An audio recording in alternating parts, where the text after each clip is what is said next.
Frontier Fighters.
Frontier Fighters, gallant chronicles of the immortal battalions who carved civilization out of the western wilderness.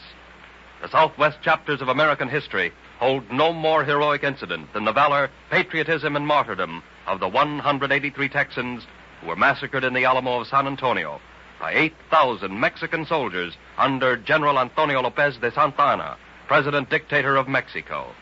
December 1833. Enter. General Santa Anna, Your Excellency. Dispense with the formalities. What it is you want? The Americano from Texas, Stephen Austin. I thought my Congress had sent him home, broken in purse and spirit. He was indeed discouraged, Excellency. But before he left Mexico City, he addressed this letter to the officials in San Antonio, which have been referred back to Your Excellency. It contains treasonable utterances. Treason, eh? See?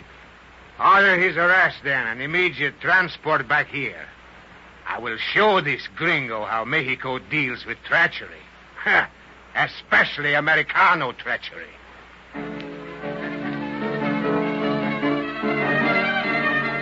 Austin's incarceration in the Mexican dungeon was a direct challenge to the Texans. But as any militant action would surely result in Austin's death, there was no popular outburst. Then, October 5th, 1834...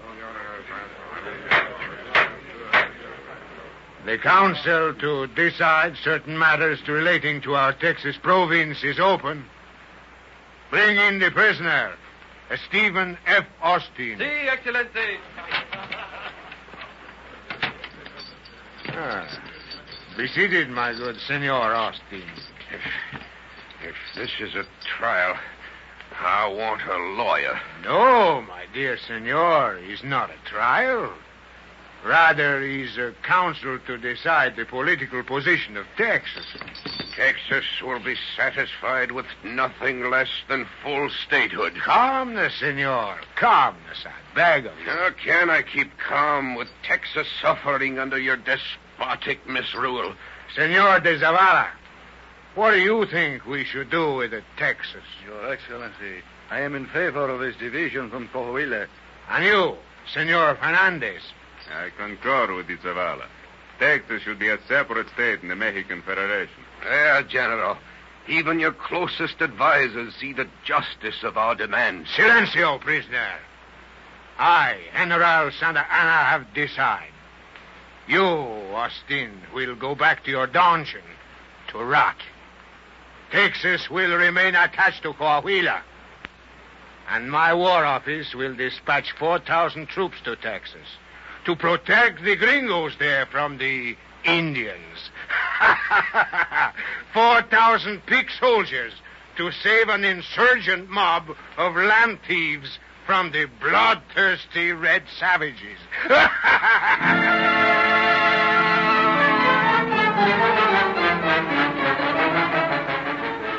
1835.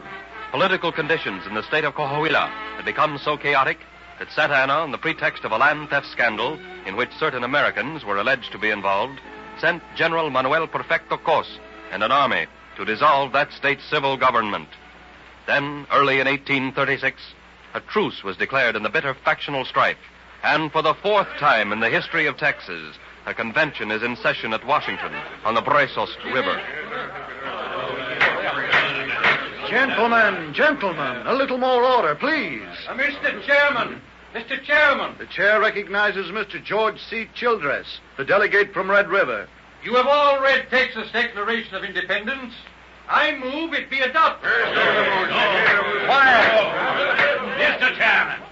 Chairman! Mr. George W. Hockley has the floor. Does the delegate from Red River know that Texas has no government, no army, and no foreign credit? And does the delegate from Red River know that if we adopt his proclamation, all of us here assembled, and our families too, will face personal disaster? Mr. Chairman! The chair recognizes General Sam Houston. Gentlemen of the 4th Texas Convention, may put a blanket on your enthusiasm and dry up the fountains of your patriotic wisdom, but my Secret Service has just informed me that General Santa Anna himself is moving on San Antonio at the head of over 8,000 Mexican soldiers. We've had armies in Texas before, General Houston. Is there any special significance that Santa Anna is personally in command of this one? I'm afraid so, Mr. Childress. The dictator is determined to crush Texas, and if his march is not delayed in San Antonio, every American north of the Rio Grande will be put to the sword.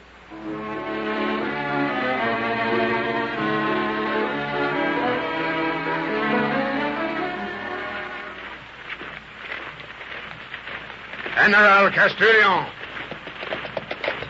Aquí, General Santa Anna. All the troops, General. We rest.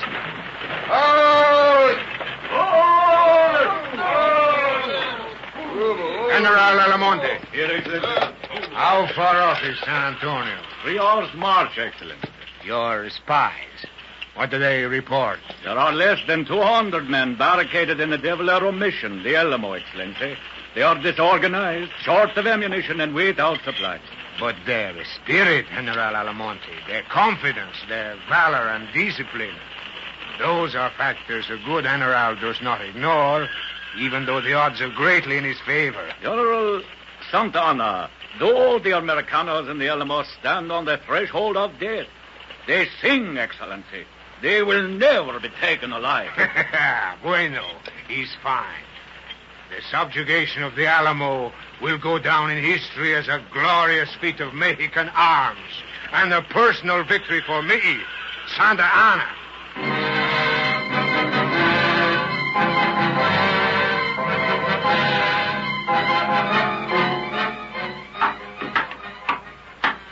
What day is this, Jim Bowie? February 12th, Colonel Travers. Any news about the relief I asked for? None of the couriers have returned, Colonel. I guess the convention's too busy debating abstract subjects to consider us in the Alamo. Bowie, Texas needs fighting men, not orators. Did I hear you say fighting men, Colonel Travers? Davy Crockett, welcome to the Alamo. I see you got old Betsy with you, Davy. Who are you? It's kind of dark in here. Oh, hello, Jim Bowie.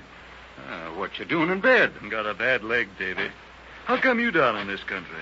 Well, they didn't want me in Congress any longer, so I told my Tennessee constituents to go to a warmer climate. And I hit the trail for Texas. I'm afraid you're going to be in for a warm time yourself, Davy. Warm or cold, Colonel Travers, here I am. And don't forget, I still believe in the old saying. Yeah? What's that, Davy? Be sure you're right, then go ahead.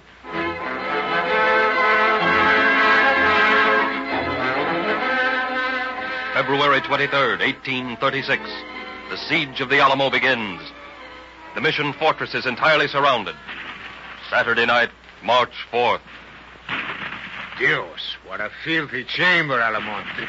It is the only one in San Antonio which commands the view of our objective, General Santa Anna. Tell me, how long will our artillery ammunition hold out? Not long after dawn tomorrow, Excellency. 21 pieces devour many cannonballs. I shall attack at dawn, then, with rifles and cold steel. You, General Castrillon. Si, Excellency. You will make the infantry assault. And remember, not a gringo leaves the senor. Si, Excellency. After this, Mexico never will again suffer any foreigners, whatever their origin may be, to pollute her holy, consecrated soil.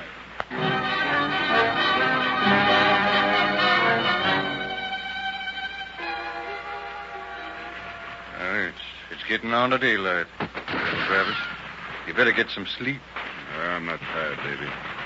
How's Jim Bowie? Bowie's still in bed, but cheerful. Says he'll last as long as the Alamo. Crockett, look out that window.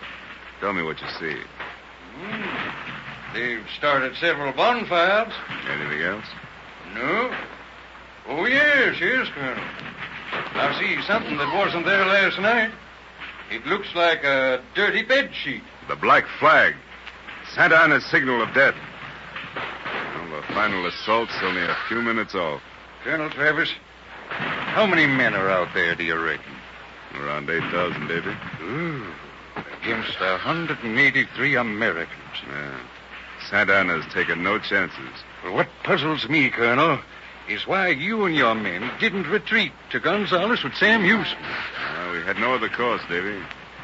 For nearly 2 weeks, we delayed Santa Anna's advance just long enough, I hope, to allow the American settlers between the Guadalupe and the Brazos to escape those butcher boys out there. Good military tactics, Colonel. But will it be worth the price? Davy Crockett, you're a Tennessee man, and a brave one. But even you don't know the spirit, the soul of Texas. This time tomorrow, Davy, we'll probably all be dead. Those fires out there are for our bodies. But, Davy, we'll die on the threshold of Texas liberty. And the price we'll pay will be cheap. Dirt cheap. Here they come, Colonel. This may be my old Betsy Gunn's last song, but she's going to sing it cuddled against as fine a growth of Tennessee whiskers as ever sprouted in the whole of Texas. And a spirit, Davy. When Tennessee fights on the side of Texas, the greater the odds, the greater the victory.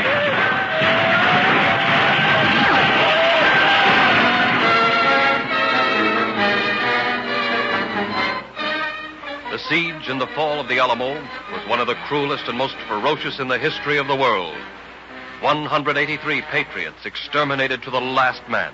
Yet, their sacrifice accomplished its glorious purpose: Texas liberty and, eventually, triumphant American statehood. Another splendid page torn from the blood-soaked journal of frontier fighters. Immortal documents of valor and savage courage against appalling odds.